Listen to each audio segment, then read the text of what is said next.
Hello everybody, welcome to the Scottish Rugby Podcast brought to you by the Scottish Rugby blog. I am Cammy Black. It's December, the 1st of December as we're recording this, the beginning of what I know John takes part in this Whamageddon. John's with us this evening. I do, I take it very seriously. I put my initial day one update up on the group today. Taking it very seriously. I went on a supply mission to Morrison's earlier on. It's very, very, very exciting. Do you know what? I looked up the lyrics to this and I was going to open by singing it, but then apparently that doesn't count. Doesn't matter yet. It's only the original. If you play it now, I will find you though. That was my backup, but by then that felt cruel. There was a person in my work this morning threatened to wham everybody, and honestly, I don't think anybody's going to speak to her again. Yeah. So you have to listen. So you have to avoid as far as possible in December. Last Christmas by Wham, the original, not the remixes, not covers. Just not the me original. singing it at you. Just the original up to the 24th of December. Have you ever made it? I made it the first year I've done it. It was out in the 8th last year. Oof. It was quite early. I was over in Spar and I got whammed. And I actually spent 20 minutes asking the shopkeeper if it was the original and to prove it. Are you going to play it on Saturday night, John? Funnily enough, no, it's not. It's not one that I don't think the talent knows how to play that one. So, yeah, not Saturday, I'm afraid. No, this is the well, it's kind of the 2/5 of the podcast have a band, a covers band. 2/5 and 2 fans. That's almost a good band name. Yeah. Where are you playing on Saturday night? So we're over at the Cave in Paisley at 9 o'clock on Saturday night. So, which will be good fun. And it is my birthday. So if you are wanting to pop along and say happy birthday, Any of you watching live, he's even. This is how on brand John. He's even got a band T-shirt on tonight. I do. Screenshot of the band. Yep. We're also joined this evening. We've got Craig Manson with us. Hello, Craig. How are we doing? I'm okay. Craig's got his own cult following now. It's quite frightening.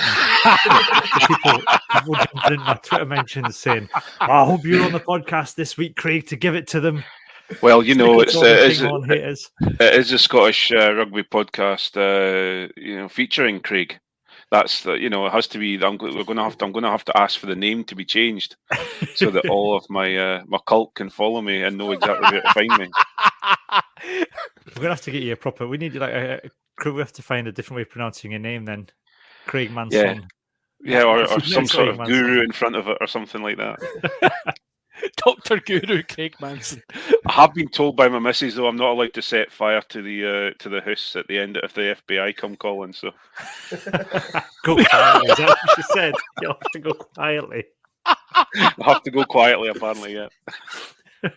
What happens if you burn the house and the flames go orange and slightly, and there's little flicks of blue? Would that bring the cult closer to you? Well, you never know. I have sat. I'm not going to say what I've done. I'm not going to say anymore. I just because don't incriminate yourself, Craig. Yeah, I'm not incriminating myself yet until wait till the standoff side of things. Yeah. I'm going to pop down to Tesco and Cooper and make sure they don't sell you any Kool-Aid. There's always that bit. There's always that bit in the film where they have to go off and find the one guy that can talk them down. Don't send Johnny. That's me. Don't send Johnny. Please don't send Johnny. This guy. So yeah, we also got Johnny McGinty with us this evening as well. Good evening, Johnny. Good evening. How are we doing? Johnny there stood outside of Craig's compound with the loud hair, encouraging him, with a boombox egging him on. What's the worst that could happen? Wow. My neighbours will come out and throw things at you. That's the worst that can happen. It's the giant burning effigy of Blair Kinghorn. Could think of the greenhouse gases that's going to set off. So anyway, this is a kind of fun banter that you can hear at our live podcast that we're planning on doing. See, that was a neat segue, wasn't it? I like that. We have joined up with 3 Bricks Events who run they run American football watch parties. Cam has he's away. He's gone. I think he was That's saying it. they He run said it. American football watch parties at the Biscuit Factory in Leith. I assume that because that's where we're doing our Six Nations watch parties. So Pop him back. I think No. Cam pressed the leave button. I pressed it. I didn't. I swept with my. What happened is I swept with my hands across, and it pressed the back. Made my browser go back. Do you know what's great, Cam? Though you can't do that in a live show. No, you can't. You can't. Nice job. But that is what happens when you bring my name into question, by the way. I cut you off. Crashes. Yes. Yeah, I'm sorry. I'm sorry, Your Lordship. Your Highness. Yeah, I don't know if you can buffer at a live show. Maybe we'll give it a go. Anyway, so yeah, I'm going to try very carefully move to the event page now without going back up my browser again. So this the Three Bricks events are bringing. We've got a lot Six Nations watch parties. We'll be there doing live podcasts. You've got music from the clouds. We've got WP Nell's was it a butcher? It's the Proper Pioneer. He's catering company anyway that sells various South African cured meats. The Proper Pioneer, they'll be there as well doing the catering. There's going to be kind of fundraising challenges and charity partnerships and things still to be announced. So it's on Eventbrite, and we'll put the link on the blog tomorrow. You've got the 5th of February where there'll be Ireland, Wales, Scotland, and England. 12th of February, Wales, Scotland, and France, Ireland. 26th of Feb, France, England versus Wales. And then the 19th of March, the final day of the Six Nations, Wales, Italy, Ireland, Scotland, and France versus England. We don't know exactly what we're going to be doing. We'll be kind of a bit of chat about the games, a bit of fun and games with people in the audience. There will be 2 of us there at each event. We'll finalise kind of the lineup closer to the time. So that is, we're quite excited about that. We've been talking about doing it for a long time, and we're grateful to Three Bricks for giving us the chance to give it a go and see how that turns out. So we have live hands in the ruck. Just think of that. Post match as well. It's going to be carnage. Yeah. Can you just imagine? Yeah, we'll have to. Yeah, we'll see. Anyway, so that's that. So like I said, keep an eye out for the link on the blog tomorrow. That's scottishrugbyblog.co.uk. It'll also be on our Twitter pages as well, at Scott Rugby Blog and at Scott Rugby Pod. We'll do the news then. Although we have had some Where's Doogie Donnelly's that I might need to get to if I can remember them. If someone reminds me later on, I might get some Where's Doogie Donnelly's. Do you have announcements before that, Cam? Do I have announcements with regards to the event? Do we have announcements? Have we got winners yet, or is that later? Oh yeah, of course. Well done, John. See, this is why you're here, John. So, if anyone's honestly, this would never have happened last week. I would never have got to it. I purposely didn't listen to it because I kind of feel like it'd be like like somebody with a nanny cam. I'll just trust that that's gone well. Nobody's emailed me to nobody's emailed me to complain. No news is good news. We've still got a Facebook account this time, so it was a bit dubious at one point, but yeah, we got there. That's fine. Anyway, so we with Three Bricks events, we had a bit of a Twitter contest to give away some tickets. They ran one on their Instagram. There are winners of 2 tickets, so they're going to be in touch with the winners on Instagram that they ran on theirs. Nick Sherrard, who listens to the podcast, hello Nick has won 2 tickets to the event, so fantastic. Well done to Nick. Everybody else are on early bird, and they're available from today, which is the 1st of December. So again, link tomorrow. News then. We will start with there's some sad news yesterday or last night anyway. The Scotland back row Siobhan Cattigan has sadly passed away. Siobhan's a big part of the Scotland back row over the last few years. She's been playing the most recent games, but it's a big loss, I think, to Scottish Rugby. Craig, and obviously the women's squad are incredibly tight. Been kind of that same group of players have been together for quite a few years now, so that's going to hit them quite hard, you'd imagine. Yeah, there's been quite a large outpouring from all the rugby community, especially the women's rugby community. She was a very well thought of player, not only for Scotland but for Stirling County. In fact, she was well known to be one of the stalwarts of the team and helped to make County what they are. So an absolute, to be taken so young. our thoughts really go out to our family and friends and our teammates. It's a sad time. Yeah.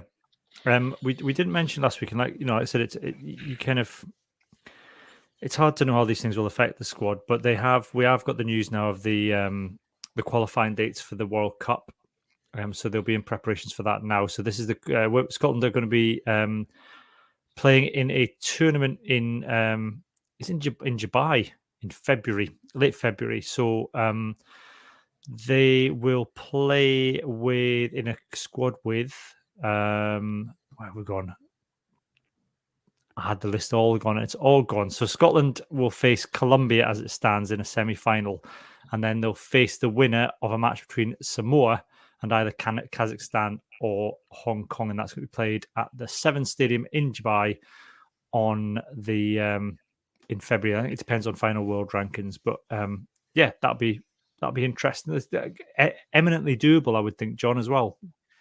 Yeah, I mean, obviously, you would, under normal circumstances, those fixtures, you would be looking for Scotland to really kind of go and do a job there. I think we've seen in the past when we've lost people within the rugby world, it can act as a highly emotional motivating factor, and I'm sure they can also use it as such. But yeah, it's really difficult, isn't it, to be even thinking about kind of World Cup qualifiers and World Cup games when you've had such a shocking piece of news. It's quite difficult. So I think everyone will just take a wee while to reflect and remember Siobhan, and then concentrate on the qualifiers after that. Yeah, because I mean, it's like we said, Johnny, she was a big part of that back row for Scotland women for a few years now, and it's it's obviously they've played the last few games since she wasn't there, but it's going to be a big loss to the squad, and obviously something to be well thought of as well. Yeah, and it's difficult, especially like you say, it's been quite a core group for such a long time. It is really, really hard when something like that happens, and she obviously was not just by the team, but quite well thought of by everyone. We've got quite a few pod listeners and stuff who are involved with Stirling County who all say she was always down the club and she was more than happy to help out with the minis and stuff. And when you lose someone like that, it's not just on the pitch; it's the atmosphere that they bring around the team and stuff as well. It could only be really difficult. Yeah. Well, so it was thoughts with everybody in the Scotland camp and Stirling County with the loss of Siobhan there. Other news then, Lee Jones is playing professional rugby again, Johnny. He's been named in the Sevens squad. I think everybody, not least Lee Jones, thought that his time had come, and yet here he is. It's a weird thing to go from fully retired to Sevens, because Sevens is a lot of running. And so I saw his name on the team sheet, and I was like, "Really? Is that what he wants to do?" Because if I was retired, the last thing I'd want to do would be to go back to playing Sevens. But did he officially announce his retirement, or did he just not have a contract? I think he retired. I think he did. Because I thought his exit from Glasgow was more of I'm gutted to be leaving Glasgow, but it kind of left it quite open. And certainly from his interview on the offside line, he was talking about how he'd always kind of thought he had another year to give. He always wanted to play another year, and it was kind of like, the opportunity came up and he jumped at it. But I don't know, I might be wrong. I mean, he might have outright said, Steve Redgrave style, I'm absolutely retired and that's that. But I think there was some ambiguity in it. I think you're right. I don't think he actually, when looking back at it at the time, it was reported as though he had retired, but he was actually retired. Didn't have a contract. Yeah. I do love just Googling it just to try and find the news, and obviously it's the parochial angle you get on things like this. It's in the Southern Reporter. Selkirk's Lee Jones leaves Glasgow Warriors, and they've got a quote from Philippa as well, just to say they wish Lee all the best. Beautiful. Yeah, it was just he was just on the final list of Glasgow leavers. I mean, obviously they had a lot of wings brought in with the new signings. So you could see, but he's only, he's only 30. 33, isn't he? Is he 33? 33, I thought. Well, he'll forever look about 19. That's the main thing. thing. Oh, no, I mean, yeah. I can see. I mean, if you look at that 7 squad, though, it kind of makes 33. sense. 33. Well, but it makes sense to kind of have somebody like Lee Jones come in, because you've got Gavin Lowe, you've got Lee Jones, you've got Jamie Farndale's 43 caps. Given the break that there's been, Craig, in the sevens, and especially because for the last year they've had to play the GB squad because of the kind of contractual arrangements around the Olympics, it makes sense to call somebody like Lee Jones back in, so you're not starting the squad from a load of kind of guys in single figure caps. Yeah, I think also if you look at the squad, it's there's a lot of young guys coming through from the Super Six.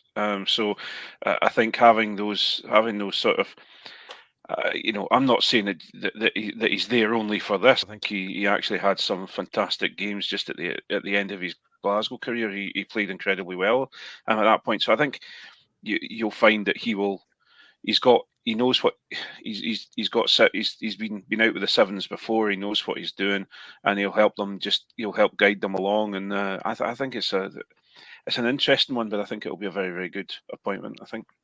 Yeah. The other big one as well, which is interesting, is Femi Suffolarin, who was playing for England before he turned 18. And I think turned out for Scotland as well before he turned 18, because you're not captured by the 7 squad until you turn 18. And has now obviously committed to Scotland. I think he'd said previously his ambition is 15s, but he is a really exciting talent. He's somebody I think I think England were quite upset to see him go. Yeah, they don't seem to be best pleased. I think we're quite lucky that Scotland have had decent continuity with our 7 setup. So we're a lot better placed maybe to be attracting that sort of player. There's a bit of upheaval around the other countries. Wales, especially, obviously, with them completely sacking their 7s program entirely and then deciding to bring it back. I think we've kind of done the right thing to kind of keep ours ticking over, and it means we're quite a sort of well-prepared setup, and it stands us in good stead when someone's kind of choosing their allegiance that we've got that sort of continuity, I think, so.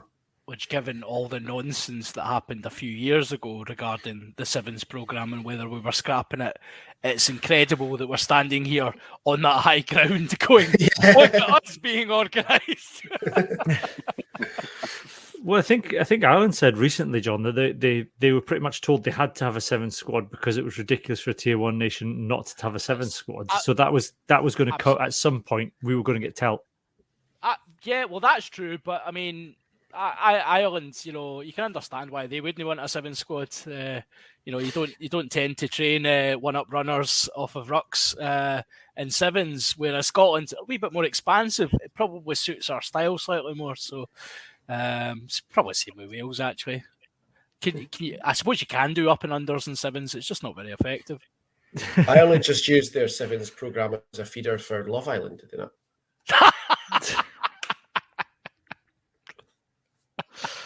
That's it. Yeah, they get ITV money for their 7s programme.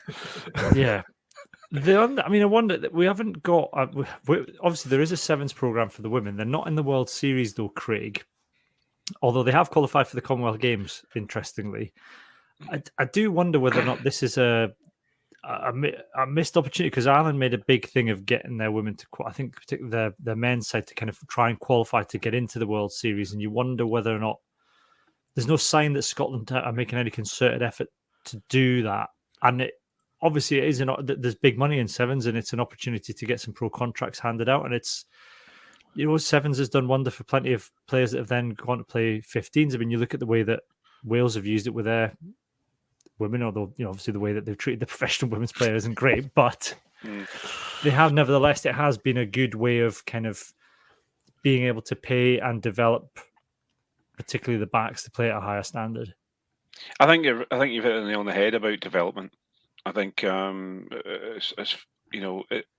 problem you have is that again, we find ourselves at the point of we've got money, so we're going to spend it on the men's game.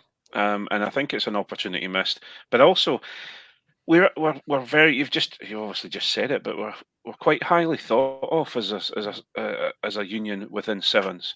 Yeah. We've done a fairly good job with our sevens. Invented it. Well, there is that. I didn't want to go. I understand. I'm talking about. Yeah, okay, fair enough.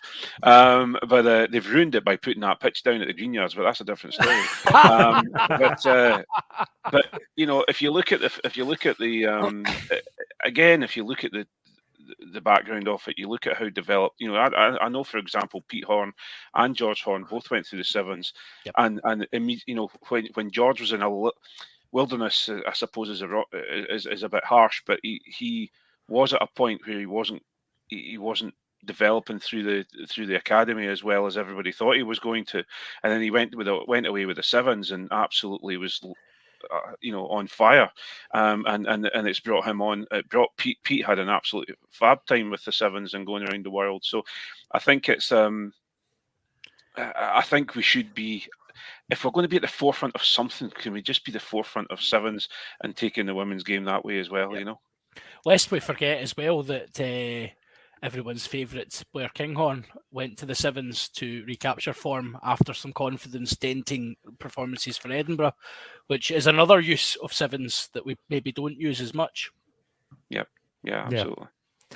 Yeah. They haven't, for all we kind of say that, Scotland sevens are highly thought of, and I think we've had some exceptional players. We've never quite, Johnny, managed to scale the heights that I think we have the potential to, and I don't know whether or not the fact that Scotland use it as a development squad as opposed to having a proper fixed seven squad affects that a little bit, because obviously there's that historic win in Twickenham, but there's just no consistency to it. Yeah, and that will always be a problem when you're using it as a development tool. So I think Craig's absolutely right. We need to decide what we're doing with the sevens and what it's going to be, because it's a really good developmental tool at the moment, and it would be a shame to lose that. But at the same time, you're right what you say about it needs to be consistent. And if you don't have a consistent group of seven specialist players, and we've got a couple of really good ones, but I don't think we've ever had a decent group of them at a time, then you're never going to be more than sort of mid-table in the World Series, as they call it. Yeah. You get a couple of shields. You get a couple of shields and a couple of balls. Yeah, but you're exactly. Never going to win the cup. That's the thing. There's so many trophies. You can always be competing for something, but it's like Scotland should be at the top of the table. It's like Oprah Winfrey. You get a trophy. You get a ball. You get a shield. How is the trophy room in Murrayfield these days? Maybe they could full of balls. Full of balls. Oh, full of balls. A wee shield here and there. Brilliant. Yeah. But and then we come on to, obviously, it's a shame that Scotland haven't got a leg of the World Series, but we'll see. We might get one of the two Spanish legs the way it's going at the moment. I know. Well, who knows? We should be putting a bid for it, because it's Murrayfield would be an immense seven stadium, because it's set up perfectly for that. Nobody goes to sevens to watch the rugby. Everyone goes out to go on the piss, don't they? And Murrayfield's perfect for that, because you've got the compound. You can go and have the bands on in the background and stuff. And if you want to go in and be bothered to watch the rugby, you can do. The sevens was always such a good day out, and it is a real shame that we don't have it. I remember going to World Cup sevens. Must be 90-odd, maybe 1990, something like that. It was and it was held at Murrayfield. It was one of the first, if not. That was late 90s, because some of the players, when you look at the England squad, they had guys like Dalalio were playing in that one, I think, that World Cup. Yeah. Was it not the last tournament in Old Murrayfield before they knocked it down, though? No, the one I went, well, maybe it was. I just remember being right up in the gods. And I got in their the sevens shirt at that time was just basically almost a replica of the Scotland football shirt. It was that same shiny polyester sort of 90s sort of outerwear. I always remember that because my dad bought me one when I was there. So as if I was ever a sevens player, tell you. I could dream though. And you did dream, Craig. You did dream. I dreamed big. I'm trying to see when this was, because it was. I did when we've got for our patrons, patreon.com/Scottish Rugby Podcast, £3 a month. We did a podcast on the history of the sevens that's worth looking up. But I'm trying to see when that fought, because it was the first World Cup, and it's not coming up now. But there were some really interesting names in that in some of the squads. There were some big names. I think it was held in England, but Murrayfield was one of the stadiums or something like that. Would it have been the 1993 World Cup Sevens, which were held at Murrayfield? The tournament was the inaugural Rugby World Cup Sevens. That'll be it. That's it. That's right. That's it. Yeah. All I know is I bought my tickets to Shell. Joke's on you, it was actually 1992 and he just wanted to read that out. Yeah, it was actually 1990, but Cam's just edited it. I just edited it on the fly. That's it. Here we go. Look, the squad. Here's the squads, because the squads were really interesting when I looked this up. So if I can find the can I guess, was that the year Lomu played sevens? No, Lomu was not in. There's a couple of big names in the New Zealand squad. Todd Blackadder, Pat Lam. Nice. Who we got for South Korea played in that. They did. Let's have a look, see if we can find the Scotland squad and see what David Campese played for Australia. Michael Liner was there as well. Scotland. Oh, we had nobody. we have played sevens. That's where we were in 1993. Doddy Weir and Carl Hogg are the only names that stand out in that. Oh, Andy Nichols there as well. So Doddy Weir playing sevens. Holy shit! Wasale Sereve played for Fiji. Obviously, legend of the sevens game. Neil Jenkins played sevens. The England squad, Lawrence Dallaglio and Matt Dawson were in that. Cringe. Matt Dawson must have been about 12 when he played in that. France had Philippe Bernard Salle and Eric Bonneval were playing for them. Yeah, you see. Some amazing names here. I'm hooked, right? You guys got me pod. I'm going to stay. Going down a rabbit hole for the 1993 one. Diego Dominguez played for Italy. Yes! This is what the sevens misses. What you need to do if you're doing a proper World Seven Series, you need to just throw in a couple of big names. Just absolutely, like especially. Can you imagine? Can you imagine Doohan playing sevens? I can just imagine. I've had a crisis. Camera off. Yeah, see, they've ruined that, because it used to be that sevens was the way you could re-nationalize yourself. That's right. Yeah. Because that's what Malachi Fekitoa just did, wasn't it? Yeah, it was the sevens loophole where you. And then someone, the Argentinian Italian guy in Italy's Six Nations squad, he did it as well. Sergio Parisi. Not Sergio Parisi. The other Italian Argentinian guy. Hey, I'm surprised Sergio Parisi wasn't in the 1993 Italy squad too. Age 4.5. We're just going to check he wasn't.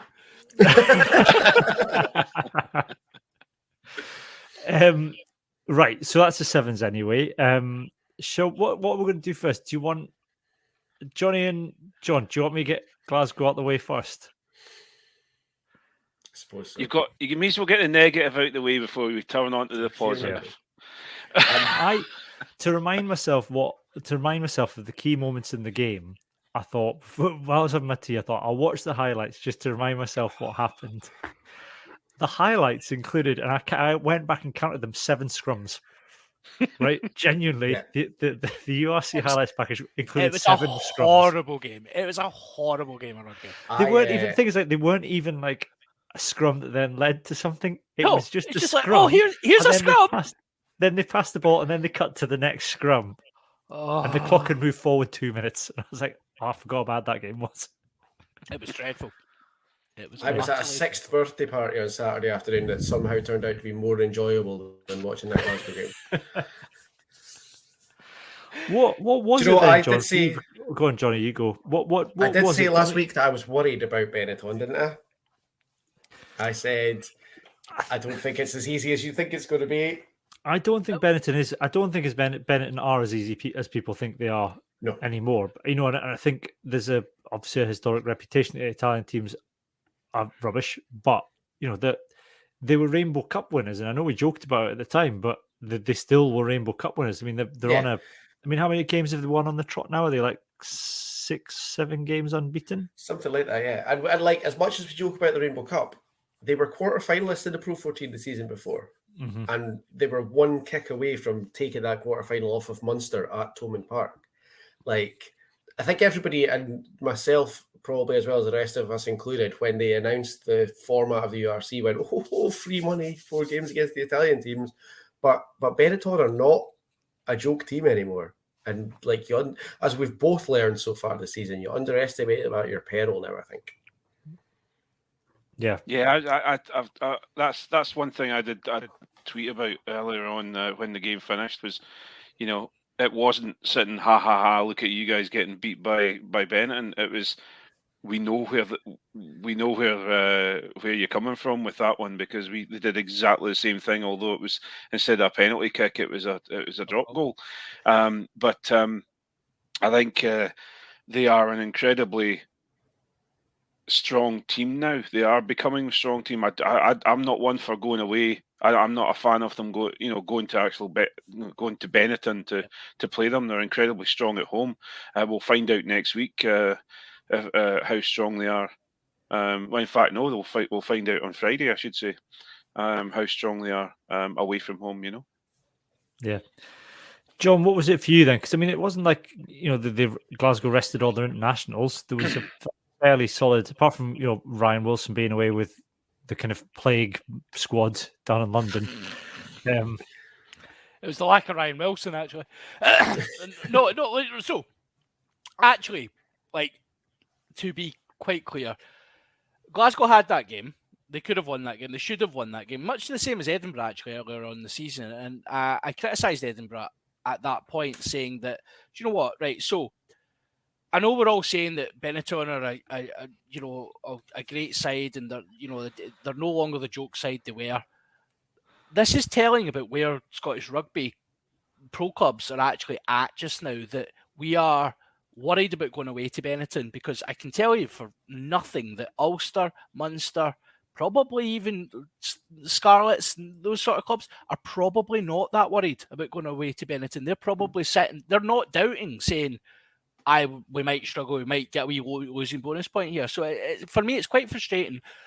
Glasgow shot themselves in the foot 100 times over, and then took the gun and just done what they want to do with it. It was ridiculous that we managed to lose that game. 3 penalties conceded within 90 seconds that cost us the game. It was brain dead. And I'm going to a wee bit of a rant here, but I just need to get this out because my therapist tells me I have to. I said it last week, actually. I got fuffawed a wee bit as well. Duncan Weir. You bring a guy back for a pure experience. You bring him back for, exactly that moment, exactly those situations where it's experience. Close out the game. Make sure you make your touch. Make sure you make your kicks. It is his game, and he absolutely and utterly made a twat of it, and it led us to lose the game. And I'm not singling out individuals in terms of losing the game. There's lots of situations that we did lose the game, but that moment we could have won the game, and he's there to do that, and he failed to do it. But this is the flip side, though, and we talk about the URC, and the great thing it's done is it's the international windows now aren't compromised by having you playing your URC games at the same weekend so they're not competing with international games, but effectively someone like Duncan Weir hasn't played rugby for over a month. Competitive rugby for over a month. Now, I'm not using that as an excuse, but I do wonder whether or not, in terms of match sharpness, to then come up against Benetton, and they've got a lot of Italian players in their squad. Obviously, Glasgow had the same, but someone in that pivotal a position coming in to close out a game who hasn't played rugby in a month. Is it a case of just a lack of match sharpness, John, or am I being charitable? Start him and bring Ross Thompson on then. It's management at that point. I've also had my fill with Danny Wilson as well a few times on here, but that if he's not sharp, he's not sharp. That's fine. But then start him, throw him in, see how he goes for 40, and then bring on your guy who's been playing in the autumn or been training. It's not like these guys have been sitting on their butts for 4 to 6 weeks. They'll have been running about doing stuff. I've seen plenty of Glasgow Warriors videos that tell me that. Johnny, what went wrong for you? Now that John's rant's over. John, go and have a lie down, John. Stop me if you've heard this before. Glasgow's discipline, like, it's exactly like John said. It's brain dead penalties, stupid things that we don't need to be doing, and it happens time and time again. And do you know? And that's not even a Danny Wilson thing, because it was happening under the old management as well.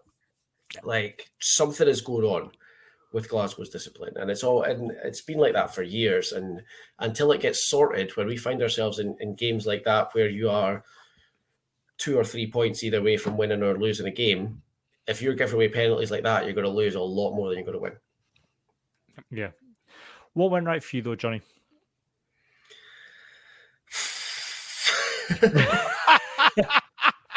That's bad, isn't it? No, Rory Darge was great again. Jack Dempsey was great again.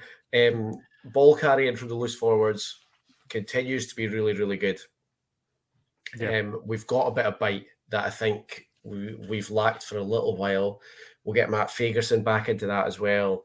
It's something that I said during the autumn that Scotland can do with. And if Glasgow can keep producing it at that sort of level, then hopefully it'll sort itself out a bit for the national team as well, because we are, like, our back row carrying has been great this year. It was really good again on Saturday, so happy with that. Was Sam Johnson captain, or did I? It was, yeah. Yes, no, and he was, played well. Yeah. I was still recovering from the flu, so I didn't know if I was just hallucinating that. He was the CubeNet Defender of the Week with 7 out of 7 tackles. There you go. Amazing. What an accolade. That's what all players aspire to be.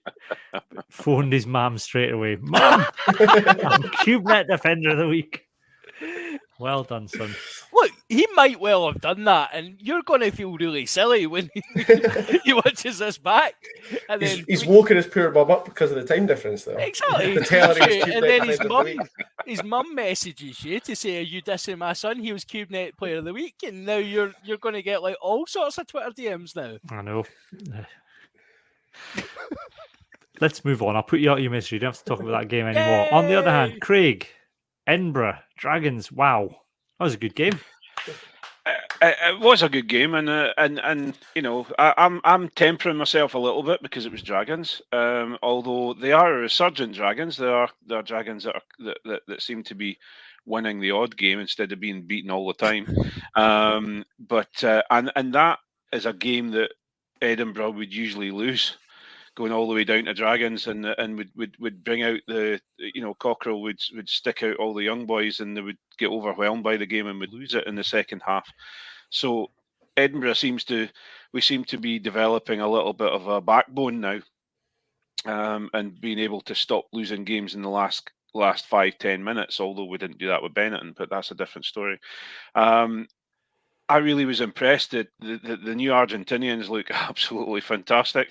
Boffelli looked great anyway when I first saw him, but Moyano really showed his class and his pace. If you look at the kick through and the chase of the ball, he had his two defenders on toast. I didn't think he was going to make that. He out of no. I looked at it and thought, yeah, that's not going to happen. They've got that covered, and he got, you know, and I don't know whether it's the international side of him coming out of being able to get the ball in those sort of close contests or not. But he got his hand to that, and that was absolutely fabulous.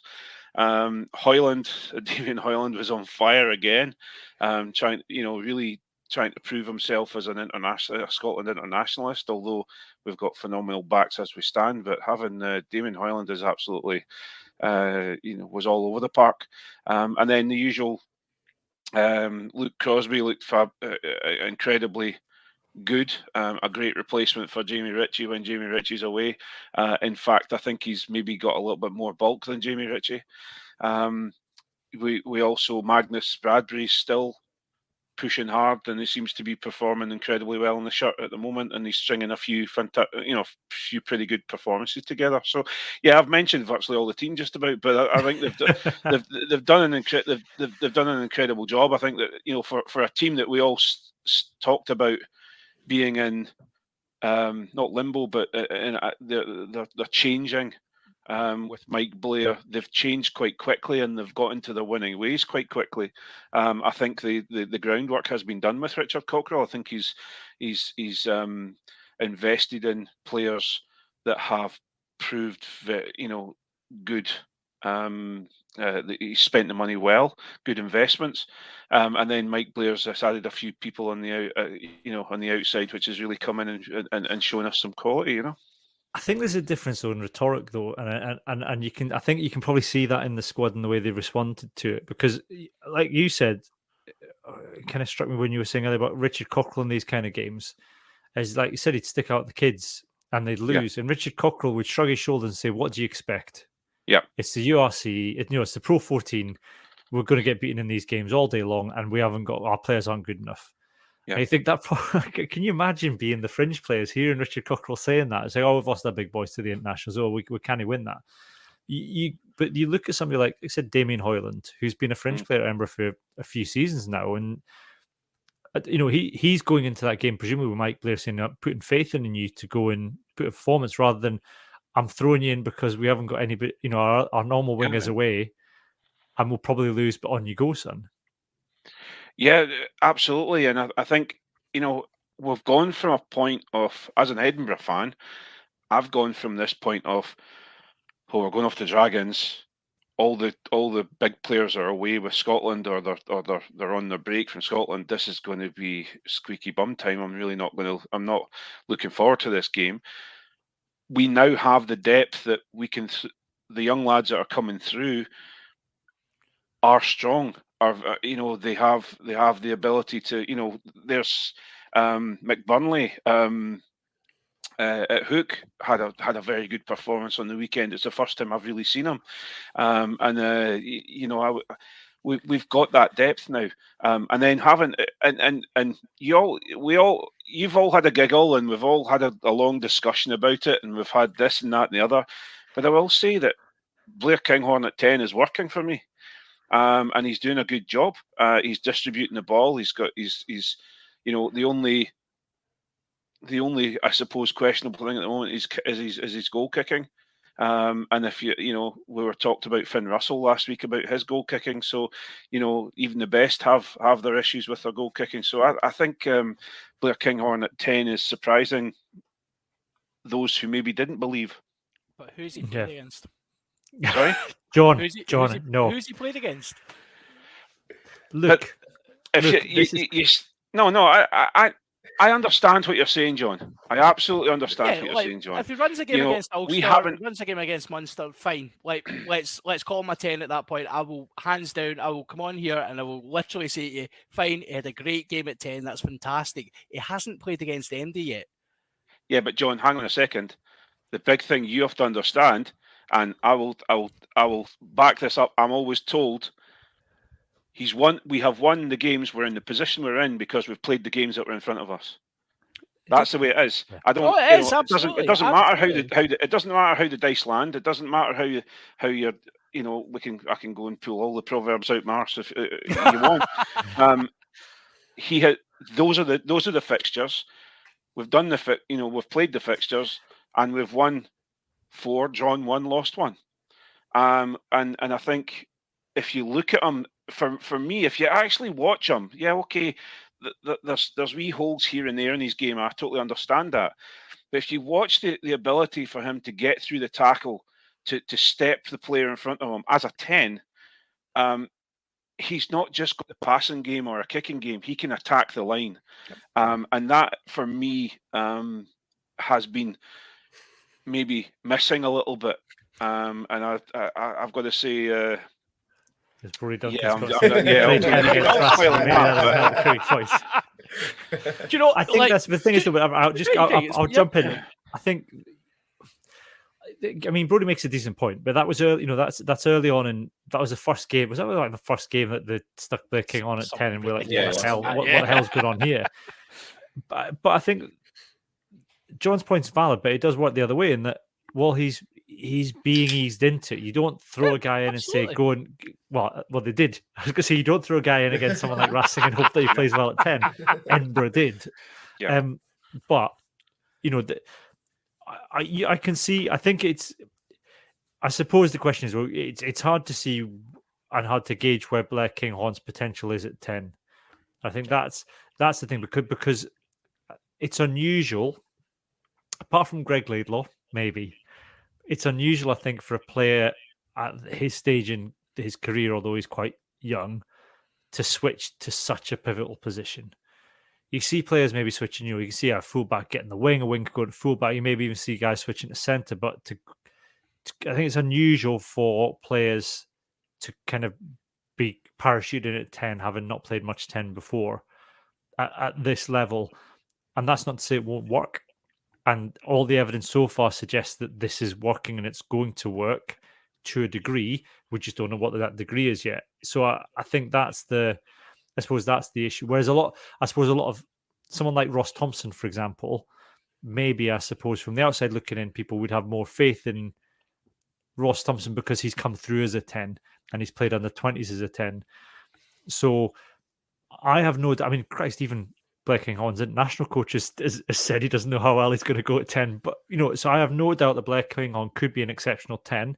I think it's a great thing that actually Scotland are developing depth at 10.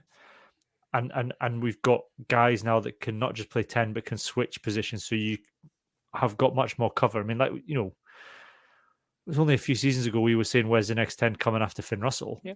Joe, and then all of a sudden we've got Adam Hayes, you've got Blair Kinghorn coming in. So I get the Blair Kinghorn love. I absolutely do. I think he's doing a phenomenal job. I think he's doing great to kind of persuade the doubters to change their mind that he can go to 10. But I also get the skepticism. I think it's just that thing. It's hard to judge his potential because he's just literally been going, you're a 10 now and you're playing at professional level as 10. It's hard to kind of see. Normally with a player, you would see some kind of like developmental curve, Johnny, I guess. Yeah. And I think part of where the skepticism has probably come from is exactly because of that. It's not his fault and there's nothing he can do about it. No. But when Edinburgh just wake up one day and go, oh, you're a 10 now, and then Scotland go, oh, is he 10 now? Cool, that's fine. That's where I think a lot of the skepticism stems from. And he has had some really good games at 10 for Edinburgh. He was pretty decent against Tonga for Scotland as well. But, like John says, and like Brodie was saying, he has to prove it against a higher level opposition, and he will get a chance to. And I hope for his sake and for all of our sakes that when he gets that chance that he takes it and we have another option. Because I don't think any of us don't want it to work. No, absolutely. I'd love him to be a great option at 10 because he's already a good option at fullback and a great option on the wing. So if he could be an international quality option at those three positions, then he's a weapon like we've rarely had before. Yeah, agreed. But we do have to see it be proven against high level opposition. Yeah, but you're talking about a head coach who's come in and changed them, or has started working them with at 10. Who's come from who was the attack coach for Scotland, and he's been well known within both Glasgow and Edinburgh and the Scotland setup. He knows his stuff. He's known Blair Kinghorn for many years. He also and we seem to get lost slightly in the hype train of this isn't about Ross Thompson, but we're talking about Ross Thompson now is going to be the next 10. He's going to be the one that comes through. I'm fine with that. I don't have a problem with that, because if you guys want, if Glasgow wants to bring out these wonderful mercurial 10s and produce them and they go into the Scotland squad, awesome, because we've had Finn Russell, we've had Hastings, and we've got Ross Thompson coming along. I'm happy to have Blair Kinghorn exactly where he is, week in, week out, winning, helping us win games so that we're finishing and higher in the league and we become we become less of a punchline and more of a team that's talked about alongside Ulsters, alongside Munsters. I'm not going to say we're ever going to have the firepower that Leinster have, but okay, fair enough. Blair will probably have a lot of ambition to play, whether it's 15 or 10 for Scotland and all that. But as an Edinburgh fan, I'm quite happy for him to be, to be left at home, because we need him. Kinghorn will always be in the Scotland squad, though. It will always be in the Scotland squad for versatility. It's an interesting thing you said there, Craig, about Glasgow's mercurial talents, because I think that also is something that is unfortunate for Blair Kinghorn, is Scotland's history of tens. Mm. Right? Look at everything kind of BF, right? Because all Scotland performances have to be judged BF, which is before Finn. Do you know what I mean? Like, Dunky Weir, Rory Jackson, Dan Parks. There was a time when we had Chris Patterson playing 10. Do you know what I mean? Like, and probably that's part of it, is switching a 15 to 10. I'm probably having like nightmarish flashbacks to the time when they tried to like shoehorn Chris Patterson in as a 10 just because he could kick well. But Blair Kinghorn at 10 isn't a 10 that Scotland have seen during the AF period, the after Finn period. So all we've got, all Scotland fans have to do is to say he's not Finn Russell, and that's right, he's not Finn Russell. But that doesn't mean that he is a bad 10, because actually they're not. They'll do some of the things the same, but they don't run the game in the same way. They're not going to, because they have different skill sets. That's not a bad thing, but I think he'll always be compared to Finn Russell until he does something exceptional, and then he won't be, because suddenly people will go, oh, hang on, he's a different kind of player. He's not something we've seen before, because apart from Finn Russell, everybody else before that was rubbish. Ask Leicester how they feel about the fact they're about to sign Handré Pollard, because he's not Finn Russell, but I would take him in a heartbeat. He's a World Cup champion, and he's a lot more like that sort of runs the game, takes his kicks, puts the right people in the right positions. You don't get a 30-meter mystery pass from Handré Pollard, but he's a world champion and he's an absolutely outstanding 10. So you don't have to be Finn Russell to be a good 10.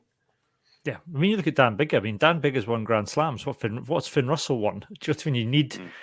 You need a good team around you. You need a 10 that can play the game that they want to play. And I've no doubt that Blair Kinghorn can do that. And it's just, I suppose it's just going to take time for him to be given opportunities, like everyone says, to kind of show himself at a higher level. And those, as you say, Craig, those haven't come because he hasn't. It's not that he's not been given the chance; they just hasn't had the chance yet.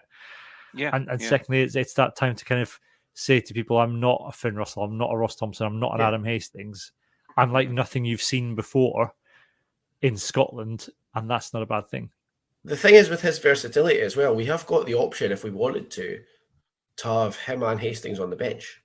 Yeah. And then if it gets to 60 minutes and we think, right, we need someone who's going to go on and not cost us the game and kick 3 penalties, then you can send on Blair Kinghorn. Or if it gets to 60 minutes and we're 15 points behind, we're going to go, right, we're going to hit the full madness switch, then Kinghorn stays on the bench. You can put Hastings on. I'm more excited about the fact that Townsend said, I can also see him as a centre. And that, can you imagine having a player on the bench that could cover 10, 13 and fullback and wings? Because that gives you also all sorts of different permutations, and one that can play those positions well. It's basically what Australia have done for years, where they've just taken every talented player they've ever had and said, you know what, play every position, play 10, play 13, play 14, play 15. I mean, James O'Connor, where has James O'Connor? I don't think he's played scrum half, but I wouldn't have put it past him. Because he has played everywhere else. No doubt he's played everywhere else. I know he's played 12 and 13, and he certainly played fullback. I don't know. I know he'll have played the wing as well. I think I remember him he has, as well. So, Australia have done this, and I've got no issue whatsoever with that. It's basically like Blair Kinghorn's going to be Scotland's equivalent of a box-to-box midfielder. It was but the thing is, though, you also have to look at that maybe it's what the Scotland squad is looking for. Yeah. Ross Thompson, as good as he is, can have quiet games. Can be, he's a young guy. I don't know if we desperately need another Finn Russell or another Hastings, another Adam Hastings. He needs to develop. He's got. We've been playing him at Glasgow's been playing him at 15 as well. So is this an SRU thing? Is this a Tooney thing? Is he looking at every single player he brings into the Scotland squad to train, and is he trying them out at different places? And all of a sudden, you look at Kinghorn, and what I like about this is we're having an actual serious conversation about Blair Kinghorn instead of just writing him off and just saying he's got fingers like Coos others. See that I did it cleanly as well. So it's good that he's proving that we can talk about him in a positive way, because he's working hard for it, and actually he's showing some skills. We'll wait and see. Yes, fair enough. We've got to look at the who we've got coming up, and I'll tell you what, the test will be on Friday. If he's at 10 on Friday, going up against a strong Benetton team again, it'll be interesting to see what he does against them. But yeah, I just wanted to answer. There's a couple of questions in the comments that are just saying about Jaco, and Jaco is still injured at the moment. I don't think he is out of favour. I think Jaco, you'll probably find that he'll be either start. They'll use both Kinghorn and Jaco starting both times. You'll find that one game that Jaco's starting and one time that Blair's starting, I would think, and then you'll have the other two, Savala and I've forgotten the other chap's name.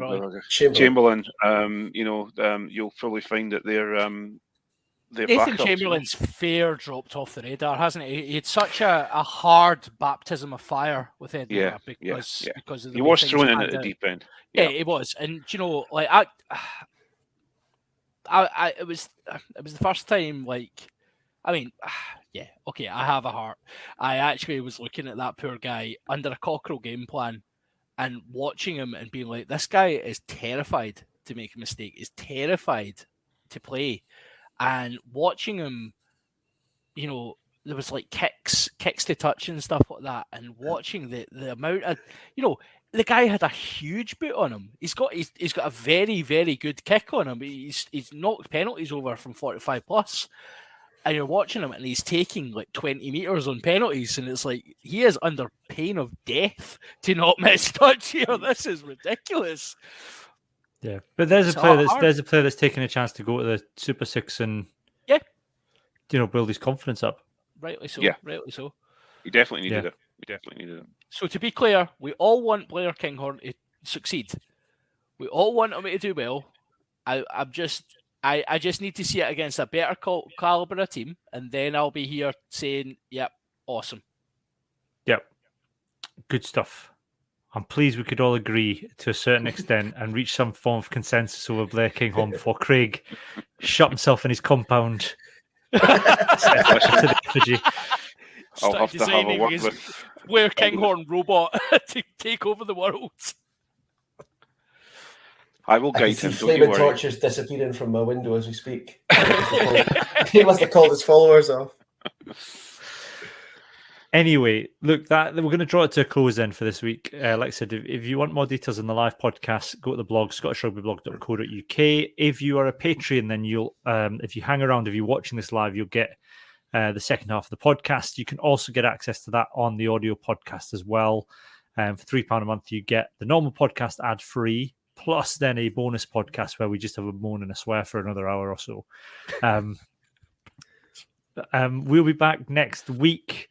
I've got some plans for some form of Christmas special, but there's European rugby games getting in the way of my Christmas quiz that I want to run. Honest. No, that's there's really not. frustrating. No, there's not. Let's be honest. We've got 10 minutes of talking about Glasgow versus La Rochelle, and then I'll ask you some random questions about the season so far. So watch this space bar. We normally have a bit of fun at Christmas where we do a quiz or so. Can I interject another couple of massive names from the Sevens in 1993? You missed Andy Nicol from I Scotland. I spotted him. I did say Annie Nicol late on. Did you? All right, and you missed Van der Westhuizen from South Africa. There we go. So you missed the big gun. Hey, I've got some big news for Patreon. I have found a picture of Doddy Weir in the 1993 Scotland Sevens shirt. So nice. If you watch live on the Patreon, I will share that with you. But for the moment, it is goodbye from me and goodbye from John, Craig, and Johnny. Bye. Bye all.